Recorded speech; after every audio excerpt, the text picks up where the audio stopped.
Eu quero começar me apresentando. Meu nome é Cláudia Gindre, eu sou psicóloga, sou psicanalista e há mais de 30 anos eu atuo tanto nas áreas clínica quanto na área escolar, educacional. Exatamente na área escolar que eu conheci o Lucas. O Lucas foi meu aluno enquanto eu fui orientadora educacional da escola onde ele concluiu seu ensino médio. Portanto, para mim é um enorme prazer estar recebendo nesse momento um antigo aluno, bastante jovem. Lucas é um jovem de 19 anos.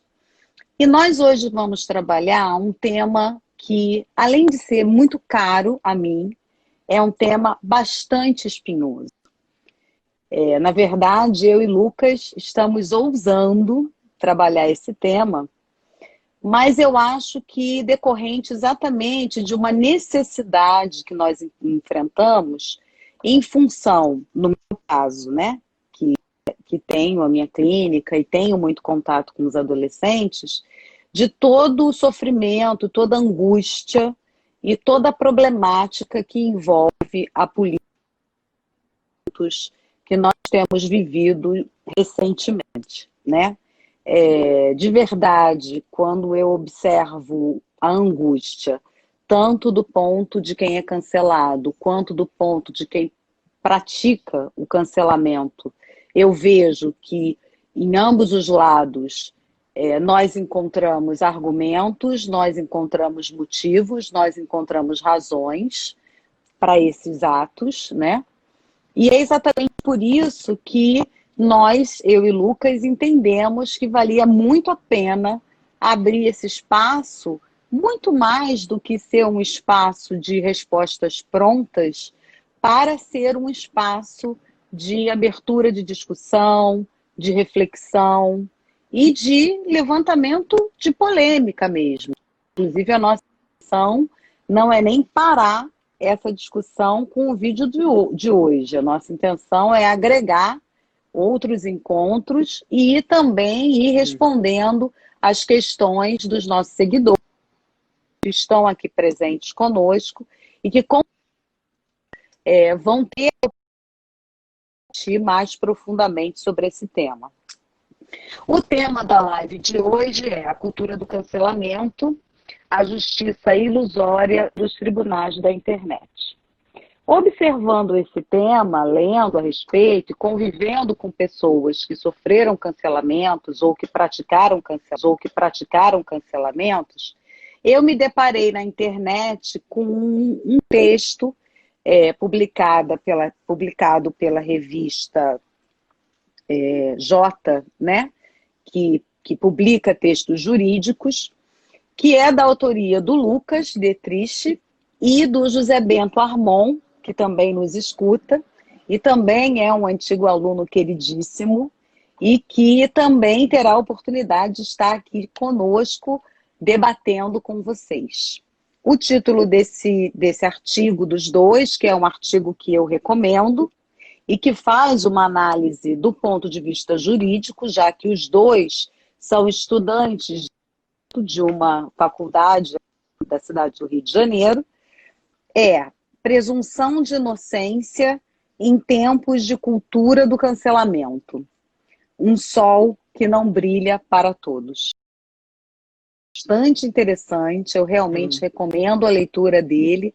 É um texto escrito por dois rapazes jovens que estão pesquisando e ao mesmo tempo lidando com essa questão. Portanto, eu, de fato, realmente recomendo e vou deixar o link ao final da live, eu vou deixar o link para o texto na minha bio, para todos que quiserem compartilhar a discussão e escutar um pouquinho a mais sobre a conversa que nós vamos ter hoje. Bom, então eu começo fazendo a primeira pergunta para o Lucas, né? Nós entramos aqui num acordo com relação a algumas perguntas, e eu peço que o Lucas primeiro dê uma explicação para aquelas pessoas que ainda não estão familiarizadas com o tema sobre o que vem a ser a cultura do cancelamento. Vamos lá, Lucas. A palavra é sua. Vamos lá. Você me ouve bem? Consegue me ouvir bem, direitinho? Caso alguém não esteja ouvindo bem, por favor, escrevam ali para mim, enfim, coloquem aí o recadinho e aí a gente pode fazer os ajustes, né? A gente tem alguma questão de transmissão, de internet, por favor, avisem, tá? Então vamos lá, Lucas, Tá. definindo a cultura do cancelamento para gente. Vamos lá. Primeiramente, queria desejar boa noite aí para todo mundo. Não tive a oportunidade de me apresentar. A Cláudia fez isso por mim muito bem. Como você bem mesmo disse, a gente já tem um contato aí de longa data. Mas vamos lá, vamos direto ao ponto. Eu acho que, assim, a cultura do cancelamento é um tema muito pouco explorado pelas pessoas no geral. Assim, é um tema muito delicado. E aí o que acontece? Ninguém fala diretamente disso. Todo mundo sabe o que é, mas ninguém ousa falar disso. Talvez até pelo próprio medo de ser cancelado, ou então pela insegurança de ter uma opinião diferente, o que acontece muito nos dias atuais. Mas, assim, se eu tivesse que definir a cultura do cancelamento, eu definiria por dois vieses. O primeiro viés, eu acho que foi um viés que foi mais adotado no início, quando começou a se falar de cultura do cancelamento, que se referia especificamente às pessoas famosas. Ou seja, quando algum famoso falava alguma coisa que não agradava, ou agia de uma determinada forma que não agradava as pessoas cancelavam ele. E aí o que era isso? Elas deixavam de consumir tudo que essa pessoa produzia. Deixavam de consumir a música, deixavam de curtir as publicações, deixavam de divulgar todas as coisas que essa pessoa fazia. Então, assim, inicialmente teve essa questão de atacar diretamente a pessoa. E aí, depois que veio o segundo viés, que é o que eu acho que está mais em evidência agora, que é um viés mais agressivo, um viés mais generalizado. A cultura do cancelamento hoje, ela não se limita às pessoas famosas, ela se limita a qualquer pessoa e qualquer pessoa está sujeita a ela. Então, a cultura do cancelamento, ela é um boicote, um boicote público de pessoas que se acham no direito de meio que fazer uma vingança, de retribuir de alguma forma, acha que é correto dentro dos critérios dela. Então, além de cancelar a postura, ela cancela a pessoa. A pessoa ela é excluída, ela é marginalizada, ela é deixada de lado totalmente. Então, assim, não tem como falar de cultura do cancelamento sem desses impactos que geram diretamente nas pessoas, porque são essas pessoas que são prejudicadas, não só as atitudes, mas as pessoas. Uhum. Então eu poderia que na cultura do cancelamento uma pessoa ou um grupo de pessoas se sentiu ofendido ou atingido com alguma fala na internet que foi feita por por um terceiro, e a partir de então, esse terceiro sofre uma espécie de exclusão, não somente no meio digital, mas em muitos casos também boicotado com relação ao seu ambiente de trabalho, e a partir daí uma série de sentimentos, uma série de sentimentos depreciativos passam a acontecer. A gente pode resumir dessa maneira, Lucas? Eu acho que pode sim, Cláudia, pode sim. E eu acho que uma questão muito importante também é porque, assim, são condutas consideradas erradas. Não necessariamente são erradas, sim, podem ser, e acredito que a gente vai desenvolver esse tópico aí na nossa discussão. Essa é Mas, assim, essas exatamente a condutas podem... polêmica. Pois é. Mas, assim, podem ser posturas que eu acho errado, você não acha. Assim, tem toda essa questão de que todo mundo está suscetível a erro. E eu acho que é isso que a gente tem que entender. A exclusão não resolve nada. O que resolve são palestras, debates, é ensinamento. E a cultura do cancelamento não dá essa oportunidade. Será que você pode fazer para mim, porque eu também percebo que existe alguma dúvida, Lucas, uma diferenciação entre a cultura do cancelamento e os linchamentos virtuais, me parece que não são duas coisas exatamente iguais. Você poderia fazer essa diferenciação? Posso fazer sim, posso fazer sim. Inclusive, essa questão é muito bem colocada por você, porque, assim, gera uma certa dúvida na maior parte das pessoas. Inclusive, eu, quando estava escrevendo o artigo com o José, a gente levantou essa questão, porque inicialmente a gente pensou que fosse a mesma coisa, mas não é. São coisas completamente não. Assim, tem alguns pontos de congruência, mas são Tem coisas distinções. diferentes. Eu acho que, assim, na minha opinião, o linchamento, ele se preocupa em ofender a pessoa. Então, assim, um grupo de pessoas vai lá, e dirige um número, assim, dirige críticas, ofensas, calúnias diretamente para a pessoa, de tentar deixar ela mal, enfim, tem essa lógica de retribuição também, de vingança, que eu comentei com você agora há pouco. Mas eu acho que a Uhum. cultura do cancelamento, ela é um passo a mais do linchamento. Porque além de ofender, ela faz quem de excluir. Faz questão de assegurar que essa pessoa não vai fazer parte, não vai ter o privilégio de fazer parte do coletivo. Então, eu acho que Uhum. assim, ambos têm, tanto o linchamento quanto a cultura do cancelamento, tem esse viés agressivo, mas o cancelamento, além de ofender, faz questão de excluir e de marginalizar essas pessoas que são consideradas erradas em determinadas posturas. Na verdade, ele gera praticamente uma inexistência daquela pessoa, né, que praticou o ato avaliado como incorreto ou injusto, diferente do linchamento, em que há uma desmoralização e uma crítica, mas não existe cancelamento, não é? É, eu acho que não é nem inexistência, não. Eu acho que assim, você existe e você existe fora da sociedade, você existe fora do coletivo.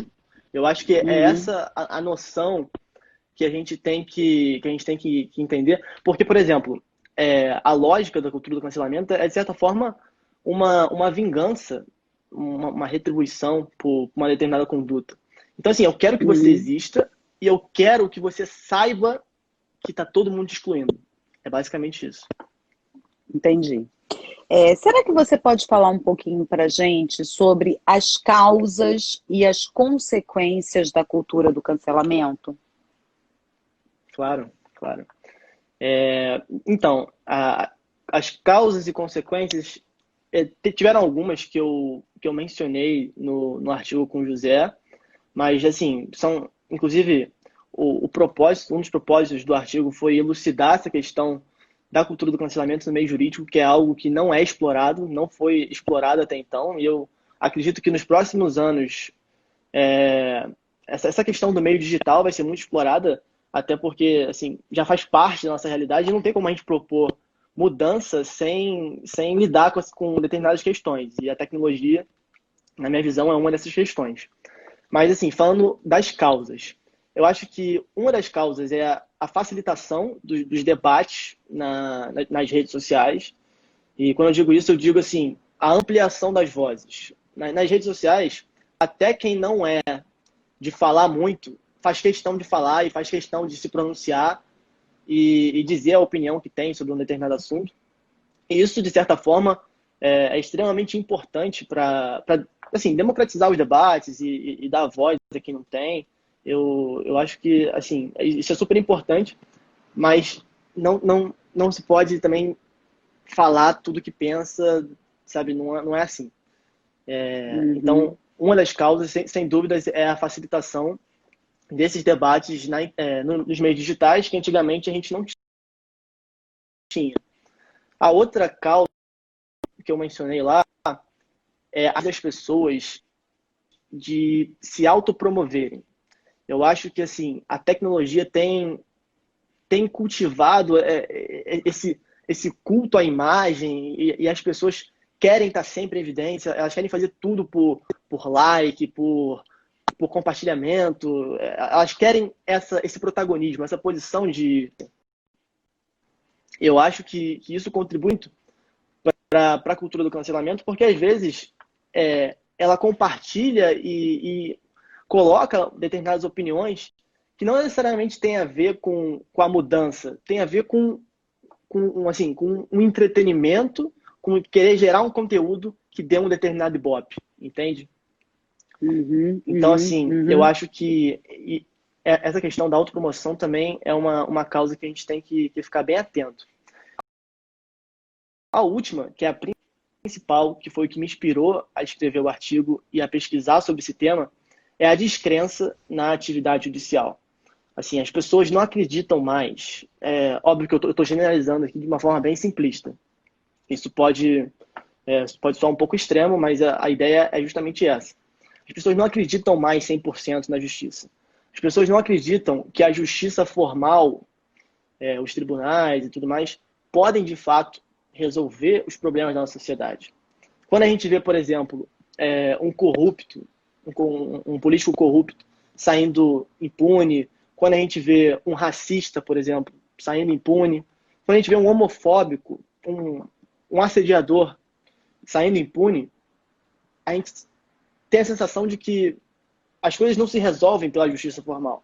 E aí a tendência é ser encontrados outras formas de fazer isso. E a cultura do cancelamento, sem dúvidas, é uma forma de assim, eu não concordo com esse meio, e a gente está discutindo isso agora, mas surgiu, uma das razões foi a descrença no sistema de justiça formal.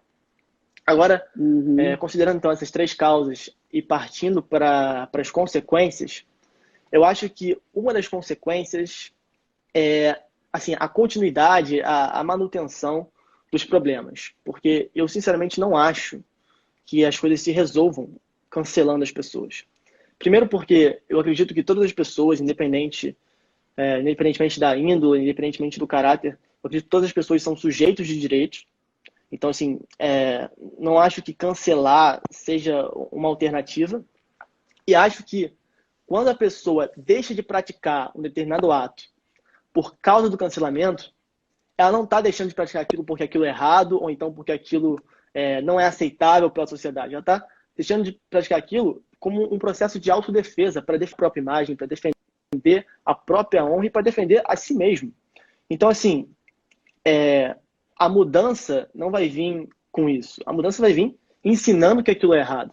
Então, o que acontece? O que tem de acontecer? As pessoas são canceladas, aí a pessoa que supostamente errou, ou então errou mesmo, ela deixa de praticar momentaneamente aquela conduta para deixarem de cancelar ela, e aí depois de um tempo, quando a internet esfria, porque a internet tem essa questão efêmera, né? Essa questão que as coisas passam muito rápido na internet, e aí depois ela volta a praticar como se nada tivesse acontecido. Então, eu acho que os problemas continuam os mesmos. E aí, atrelado a isso, eu acho que entra também uma questão de assim, banalização dos movimentos, das causas sociais, por exemplo. Porque a partir do momento que se está falando muito disso e assim, as coisas, a internet dá uma sensação de que está sendo resolvido, mas não está. E o engajamento virtual dá a ideia, assim, tá todo mundo falando disso, assim, dá a ideia de que está tudo muito, quando na verdade não está, entendeu? Um exemplo que eu consigo pensar agora que tem totalmente a ver com auxilia um pouco a questão foi, por exemplo, Black Lives Matter, que as pessoas começaram a compartilhar em massa a questão do Black Lives Matter, mas que, assim, deixou de se tornar uma causa para se tornar um entretenimento. Tanto que estava tendo um movimento no Instagram, não lembro ao certo, que as pessoas estavam falando assim, eu sou antirracista, compartilhe 5 amigos que também são antirracistas para irem nessa causa com você. Era algo nesse sentido.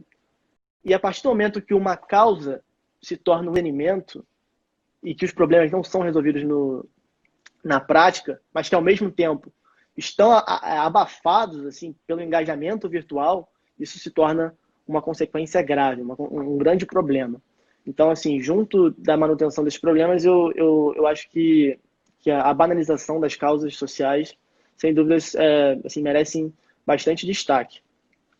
E o principal é a violação de alguns direitos constitucionais. Assim, na faculdade de Direito, eu sou estudante de Direito da FGV Direito Rio, e lá a gente tem muito contato com as legislações, obviamente, e com tudo que tem de novo da doutrina jurídica.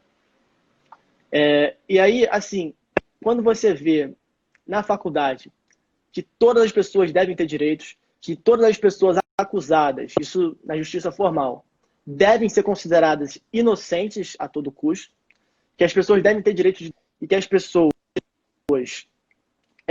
devem ter direito a um devido processo legal, que o processo corra na justiça e tudo mais. E você vê a internet totalmente contrária disso, você tende a ver um contraste e querer estudar mais isso a fundo. Então, eu acho assim, são 3 princípios principais, né? O primeiro é a presunção de inocência, que eu acho que é assim, primordial, que todas as pessoas devem ser consideradas inocentes até que tudo seja esclarecido.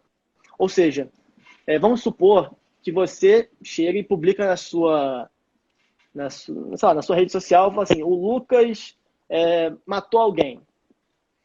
E aí, automaticamente, as pessoas vão começar a compartilhar isso. As pessoas que me conhecem falam assim, sim, o Lucas matou alguém. Nossa, o Lucas não era quem eu esperava. Eu vou compartilhar isso. E as pessoas começam a compartilhar. E acontece que eu não sou considerado inocente. Assim, eu sou considerado inicialmente culpado. E aí eu tenho que provar que eu sou inocente, em vez das outras pessoas terem que provar que eu sou culpado. E eu não tenho direito à autodefesa. Porque ao mesmo tempo que você está compartilhando, que as pessoas estão compartilhando, assim, para eu desfazer esse processo depois de dano à minha imagem, à minha integridade psicológica, é muito complicado. Então, eu acho que assim, essas 3 questões são as principais. Primeiro, a manutenção desses problemas com a banalização das causas sociais e a violação dessas garantias constitucionais. Sim. Eu vou retomar um pouquinho, Lucas, porque eu estou vendo que tem várias pessoas que entraram depois do nosso início, então eu vou retomar um pouquinho o objetivo desse nosso encontro. Na verdade, eu conheço o Lucas porque fui orientadora da Java e me deparo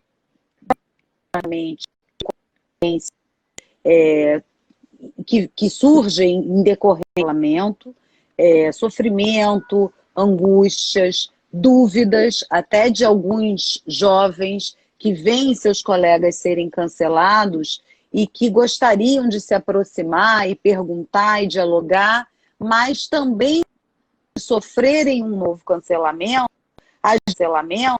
às vezes se inibem de dar um apoio ou de apenas ouvir a posição do outro. Então, a gente tem vivido no consultório e nas escolas todo esse conjunto de angústias. E me deparei com o Lucas, com o texto do Lucas, né? Lucas é um jovem de 19 anos. Eu estou observando aqui que nós temos vários colegas dele aqui prestigiando, muito feliz por isso. A mãe dele está aqui, Fabiana, um super beijo para você. E aí nós temos um texto que foi escrito pelo Lucas e pelo José Bento Armon, que também foi meu aluno, também de 19 anos, e um texto, na minha opinião, bastante lúcido e que abre uma perspectiva de polêmica, que é o que nos interessa nesse encontro. Muito mais do que fechar a questão em torno da cultura do cancelamento, o nosso objetivo aqui, Lucas, essa é a nossa proposta, é que nós possamos dialogar e, a partir desse diálogo, tentar, quem sabe, criar novas culturas, né? Então, nesse momento, eu peço que o Lucas fale um pouco das diretrizes jurídicas, dos pontos que motivaram ele, José Bento, a escreverem esse texto e, mais especificamente, do que se trata o texto que vocês nos trazem. Eu vou repetir o título do texto: Presunção de Inocência em Tempos de Cultura do Cancelamento. Um sol que não brilha para todos. Então, Lucas, mais uma vez, com com a palavra. Por favor, a gente tem uma série de perguntas entre nós, mas a gente também gostaria de ter tempo de abrir um pouquinho a conversa para a pergunta dos espectadores. Também quero mandar um beijo enorme para as minhas amigas que estão aqui, que trabalharam comigo, também na mesma escola onde o Lucas estudou. Também para os meus alunos de outras escolas, mostrar a caneca aqui na qual eu bebo água, que foi um presente dos meus alunos, que são tão amados, né? E a gente, então, continua com o Lucas falando um pouco, discorrendo um pouco sobre esse texto que eles escreveram. Beleza. Tô vendo aí que a galera tá mandando o link do texto. Queria agradecer Colocaram a todo mundo aí que o tá link mandando do o link. texto. Muito obrigada. Obrigado. Quem Valeu, quiser ver também Diana. tem na minha biografia, na minha bio do Instagram, tá lá, quem quiser ler depois. Mas, enfim. Então, a questão jurídica está justamente atrelada ao que eu falei para você sobre eu estar estudando na faculdade uma realidade ideal sobre como as coisas deveriam ser e sobre ver que na prática as coisas não acontecem dessa forma. Então, assim, ao mesmo tempo que eu via todas as vantagens que a Constituição trouxe para a gente desde 1988, como a Constituição democratizou a nossa sociedade e como a gente tem avançado cada vez mais na questão das garantias individuais. Né? A gente teve recentemente a questão da doação de sangue, que foi permitida para homossexuais. Isso foi assim, um marco histórico, na minha opinião. Teve já a questão da autorização do aborto para feto anencéfalo, que também foi um avanço da nossa sociedade. Enfim, temos muitos avanços aí que marcam a eficiência do direito. Mas, infelizmente, tem algumas áreas que o direito falha, né? E eu acho que essas falhas geram impactos na sociedade e esses impactos devem ser estudados, ganhar o devido destaque. Então, junto com a questão jurídica, junto com toda essa questão do direito, a gente tem que olhar para esses problemas de uma forma crítica, de uma forma que a gente possa, de alguma forma, resolver eles. E eu acho que esse foi um dos propósitos do artigo, foi elucidar essa questão, tá? E trazer esse tema tão importante para o meio jurídico, que até então estava com uma certa, não defasagem, mas um déficit teórico acerca desse assunto. Assim. Ninguém falava da cultura do cancelamento, ninguém abordava isso em nenhuma doutrina. Então, esse foi, inclusive, um dos desafios, porque quando você faz um texto mais jurídico, você pega algumas referências dos autores passados, você lê muita coisa. E aí a gente foi ler sobre cultura do cancelamento especificamente, não tinha nada para ler. Entendeu? A gente teve que pegar coisas relacionadas e fazer com que tivesse a ver com a cultura do cancelamento e relacionar com a cultura do cancelamento, que é um tema super atual.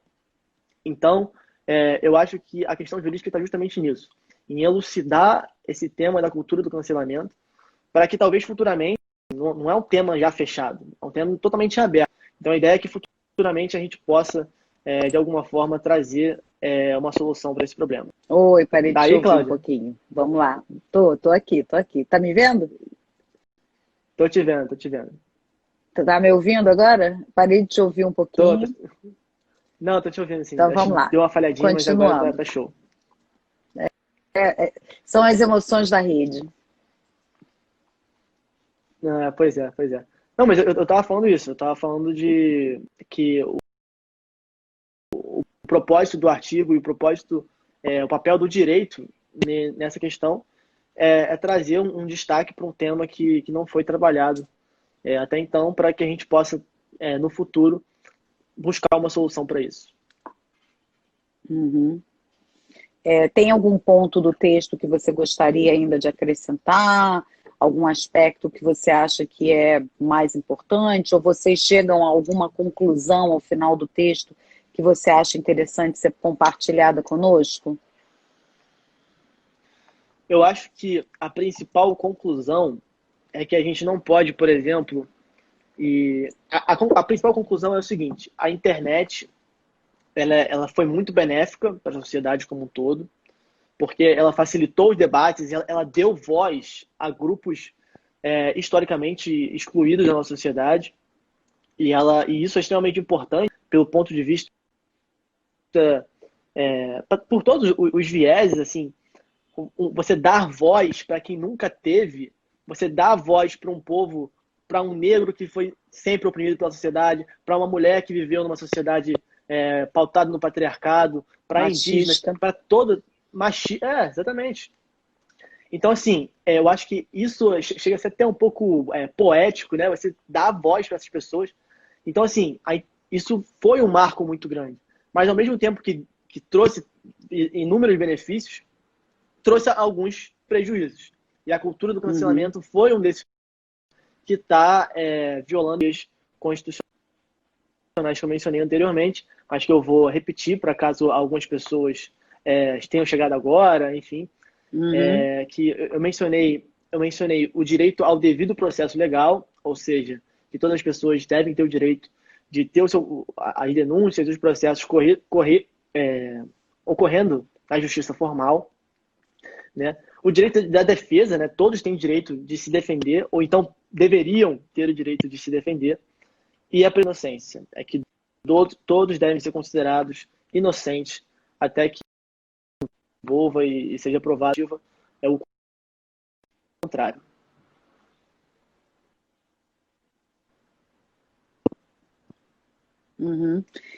Lucas, agora eu vou fazer um pouquinho a pergunta do advogado do diabo, né? Porque como eu falei desde o começo, nós, né, que lidamos com seres humanos, nós sabemos que entre o tom mais claro e o tom mais escuro existe o tom médio, né? E, na verdade, nós também vivemos uma sociedade que é bastante desigual. Nós vivemos uma sociedade que se enriqueceu muito com as lutas dos grupos identitários. Nós temos, por exemplo, a noção de lugar de fala, que eu acho que foi um avanço nesses movimentos identitários.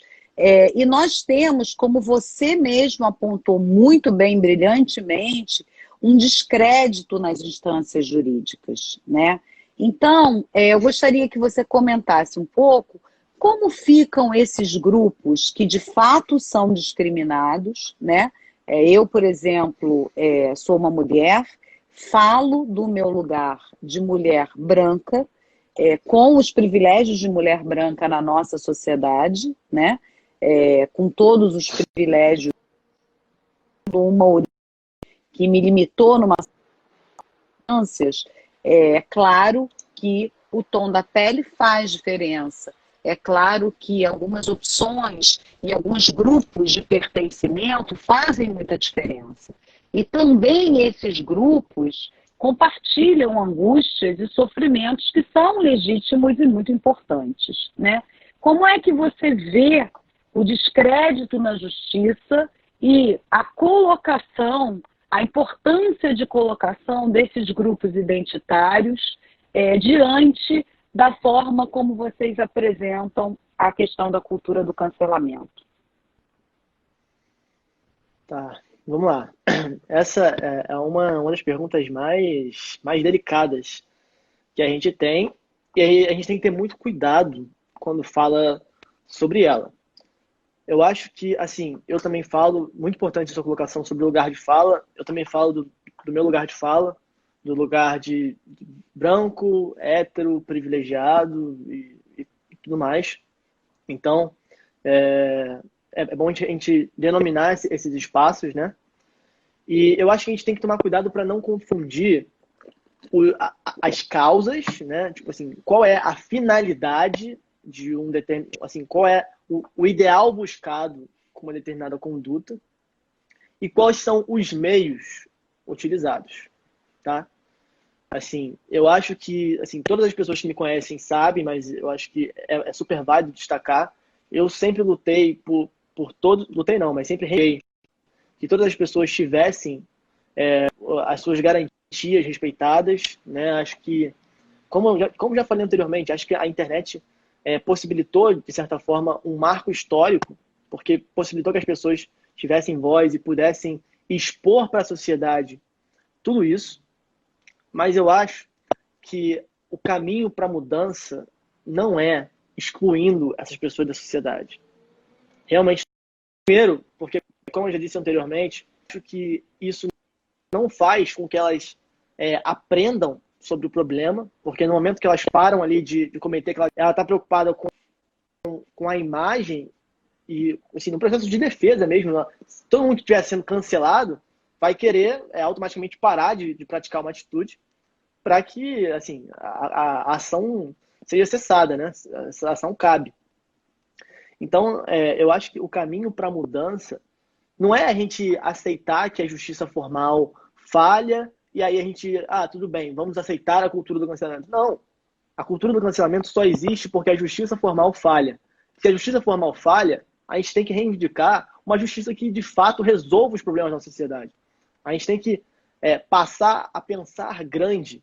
Eu não acho que a cultura do cancelamento seja, de fato, um pensar grande. Eu acho que, na verdade, ela é um mero conformismo. Se conformam, falam assim, tudo bem, a justiça formal é assim mesmo, ela vai resolver o meu problema. Então eu vou excluir essa pessoa da sociedade. Eu vou fazer justiça com as minhas próprias teclas. Eu vou cancelar, eu vou excluir, eu vou anular essa pessoa de qualquer perspectiva moral, qualquer perspectiva de sociedade que ela possa ter. Então, assim, eu acho que a cultura do cancelamento é o novo bandido bom, bandido morto.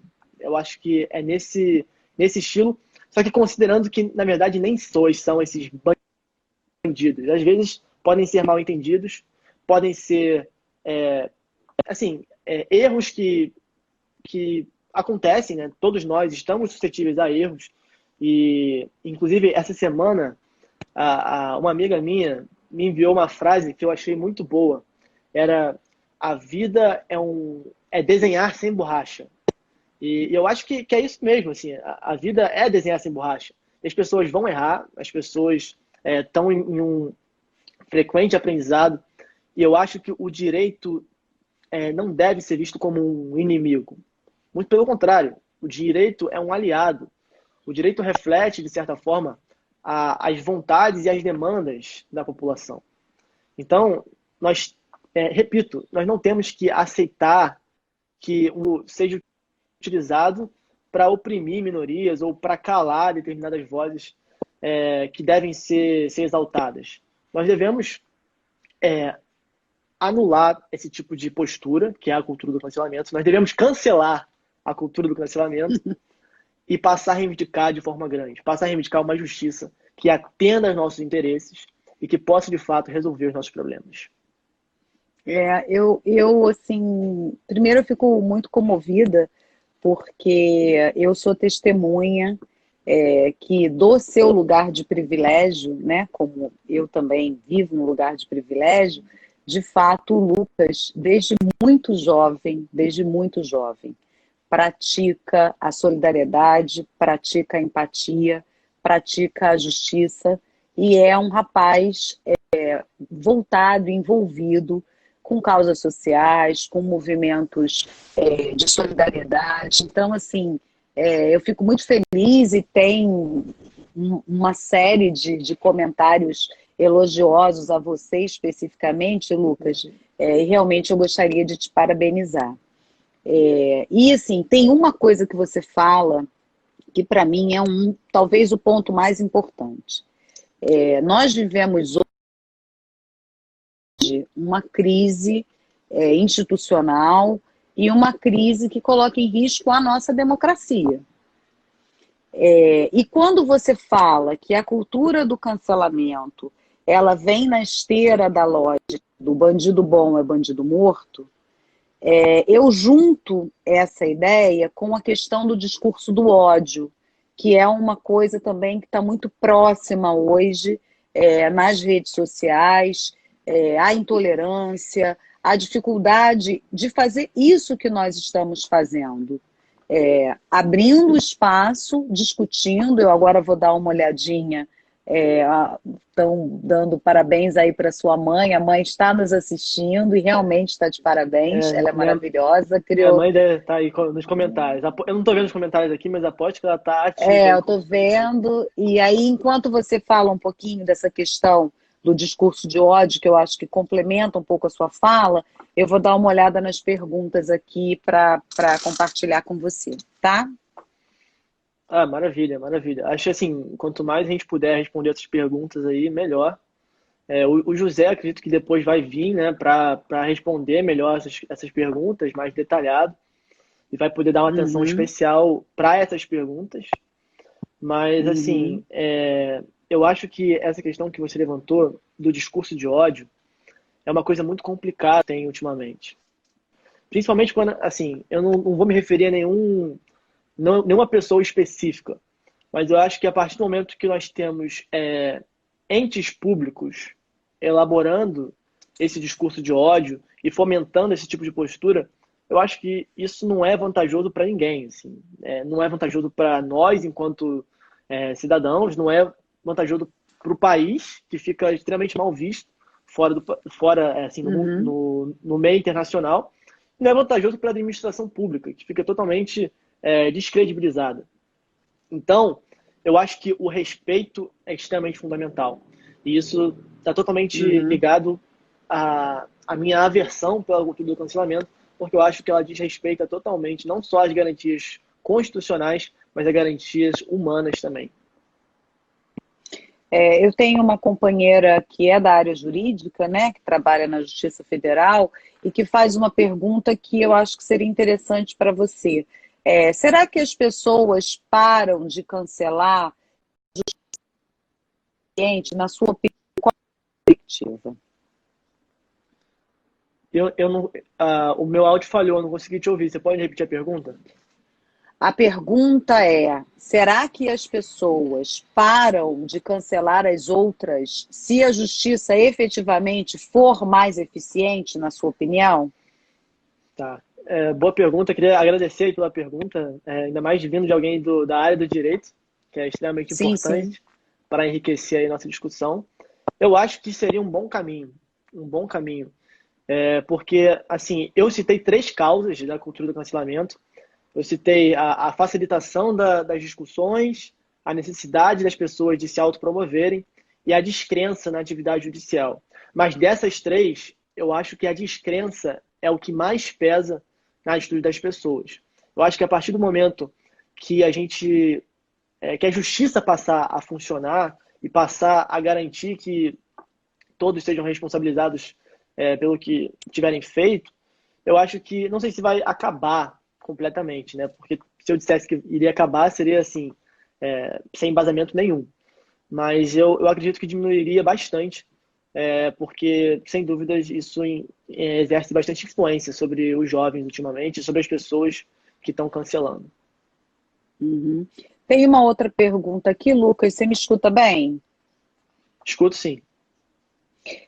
Qual o seu entendimento sobre o papel e responsabilidade dos provedores de redes sociais quanto à replicação de fake news e conteúdo de caráter duvidoso, criminoso ou difamatório? Eu acho essa pergunta muito importante, porque também, né, os meios de divulgação também têm a sua responsabilidade, né? Como é que você vê isso como estudante de direito?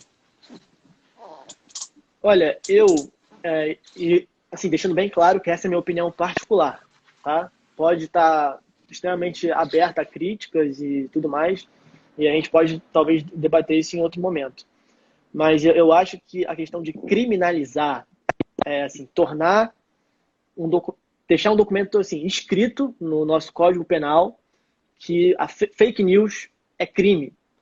Eu acho um processo muito complicado, porque assim, por exemplo, eu já vou chegar à questão, mas eu preciso dar essa contextualizada antes. Mas, por exemplo, quando a gente pega a fake news e criminaliza, quem exatamente seria criminalizado?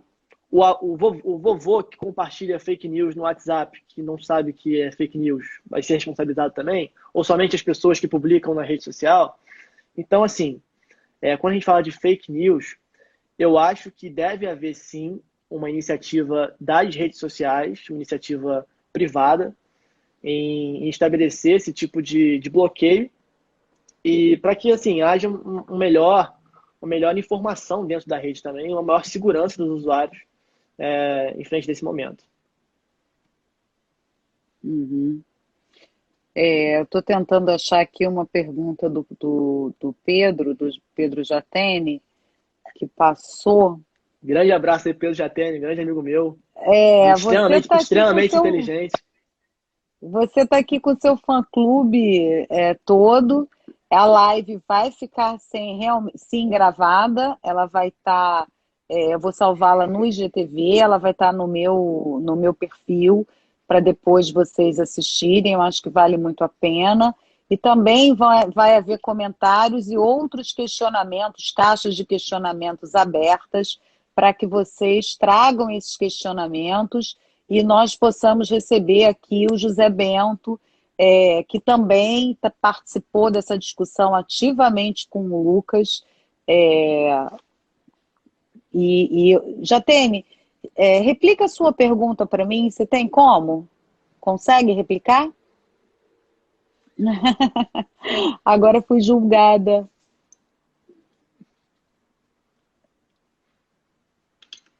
Tem como, Pedro? Eu acho que ele deve mandar. Não estou achando a dele. Enquanto ele replica, não tem nenhuma outra que a gente possa ir respondendo aí? Deixa eu olhar aqui, peraí. Porque tem muitos comentários elogiosos. Obrigado, gente. Obrigado. Realmente, assim... E assim, todos dizendo também que esse conteúdo ele está sendo muito relevante para as pessoas refletirem. Eu acho que isso é uma coisa super importante, né? E aí, o Paulo, né, que eu não estou localizando, diz que o problema é quando o cancelado precisa se desculpar sem ter feito nada. De fato, acontece, né? Você já presenciou essas situações? Se eu já pensei alguma situação do cancelado ter que se desculpar sem ter feito nada? Isso.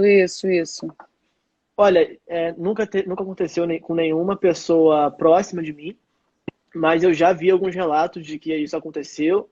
E assim, é muito complicado a pessoa ter que se explicar por uma parada que ela não fez, entendeu?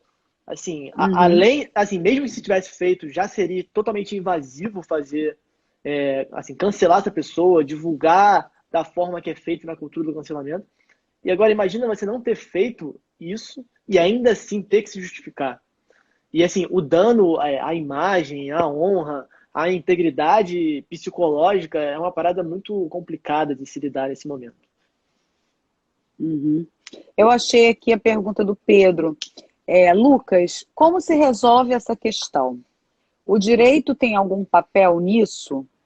Ou a saída é uma mudança tão somente cultural? Você entendeu a pergunta do Pedro? Eu entendi a pergunta. Atualmente, a única forma que o direito prevê de solucionar esse tipo de problema é, inicialmente, acatando as denúncias que são feitas, né? Então, assim, a pessoa pode cancelar e, ao mesmo tempo, realizar uma denúncia. Então, essas denúncias são acatadas e aí elas passam pelo devido processo legal, são investigadas pelas autoridades competentes, que aí não diz respeito a mim, né? Então, isso aí é com outras pessoas.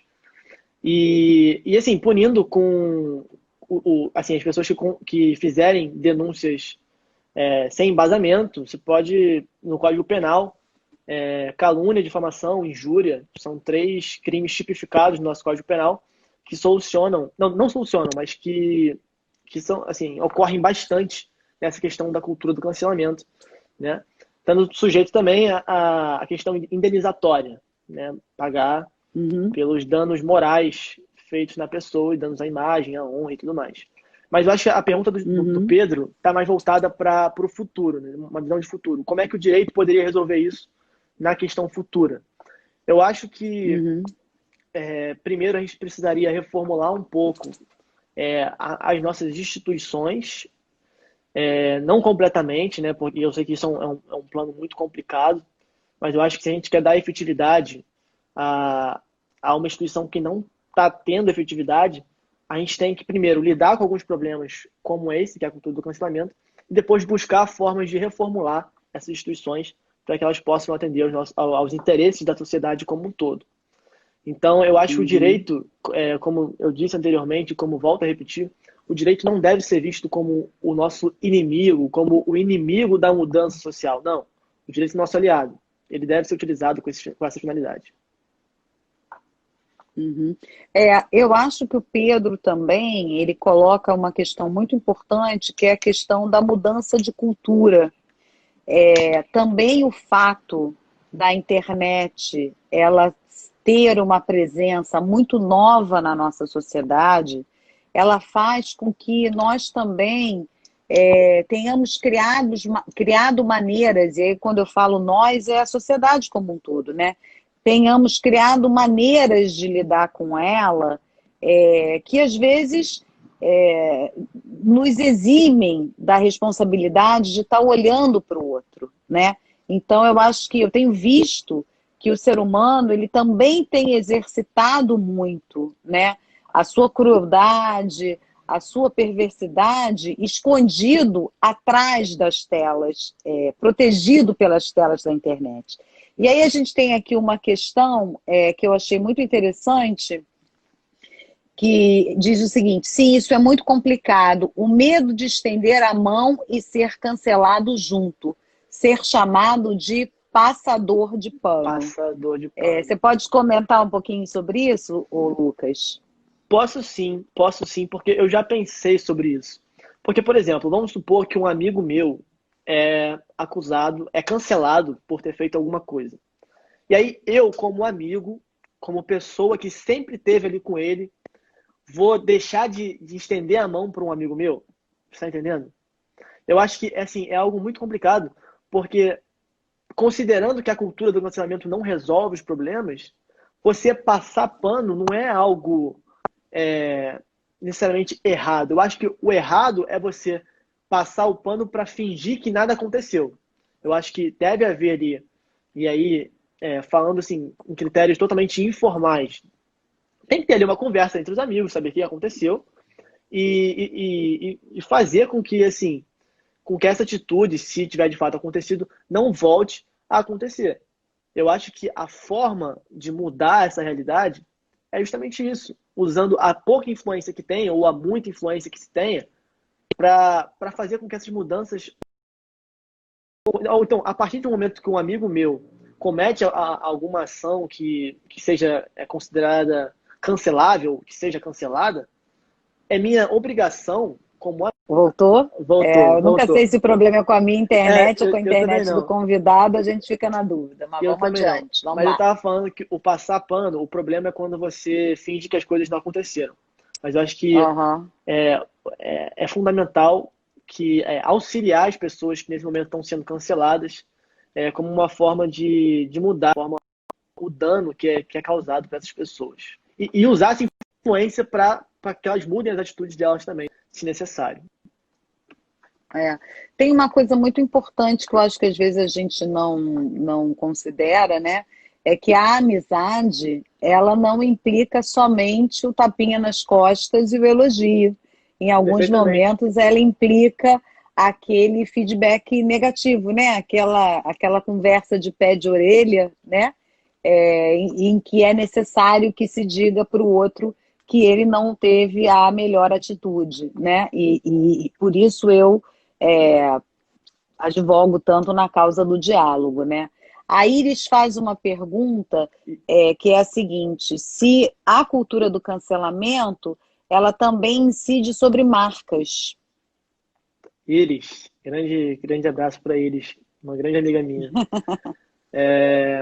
Eu acho que se a gente for pensar na cultura do cancelamento como a primeira definição que eu dei, e aí só lembrando que eu dei duas definições, uma que atua na questão do consumo, né, de você consumir, por exemplo, o material que é produzido pelos famosos, ou então as coisas que são produzidas pelas marcas. Eu acho que a gente pensar nessa definição, nessa primeira definição, a gente pode aplicar, sim, a cultura do cancelamento para as marcas. Mas eu acho que o objetivo de eu ter relacionado com o direito tem mais a ver com os que geram nas pessoas enquanto indivíduos portadores de direitos, e não nas marcas. Mas pensando mais amplo, eu acho que poderia ser aplicado também. Bom, meu querido, o nosso tempo está se encerrando. O Instagram ele nos dá um tempo limitado, o que também é importante, porque eu acho que a gente aproveita enquanto nós estamos juntos. Eu quero agradecer imensamente a presença de todos vocês que nos deram audiência, que estão nos dando a oportunidade de fazer essa discussão. Eu peço que vocês entrem no perfil, olhem as caixinhas com novas perguntas para que nós possamos continuar esse debate. Eu agradeço imensamente e digo que é um orgulho máximo ter o Lucas aqui, esse jovem de 19 anos, inteligente. Roberta, sua professora, está falando lindo e maravilhoso. Realmente é um fã-clube composto de várias faixas etárias, de pessoas, né, em várias situações. Então, Lucas, agradeço imensamente. Quero mandar um beijo enorme para o José Bento. Sem você, esse texto não teria sido construído, e a próxima live com certeza vai ser com você. E quero deixar esses minutinhos finais para que você dê o seu recado final, se despedindo aí do seu público, né, dos seguidores que estão te acompanhando na live de hoje.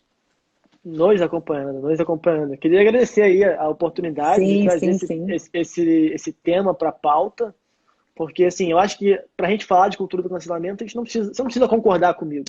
Mas eu acho que a gente levantar esse tema para debate é extremamente importante para o futuro do direito e para o futuro da sociedade, que depende diretamente da tecnologia. Então, queria agradecer a oportunidade por poder expor um pouco do meu ponto de vista e agradecer a todos que participaram aí da live e ajudaram de alguma forma. Muito obrigado. Muito obrigada, gente. Então, eu estou encerrando aqui. Muito obrigada, Fabiana, a mãe do Lucas, parabéns, você está super de parabéns. Você ganhou parabéns, eu acho que da audiência inteira aqui. E a gente se encontra, a minha previsão é daqui em torno de 15 dias, com uma nova conversa com o José Bento. E se houver outras pessoas com posições divergentes do Lucas, que também gostariam de se apresentar, gostariam de discutir, o espaço aqui está aberto, exatamente para que a gente possa criar jovens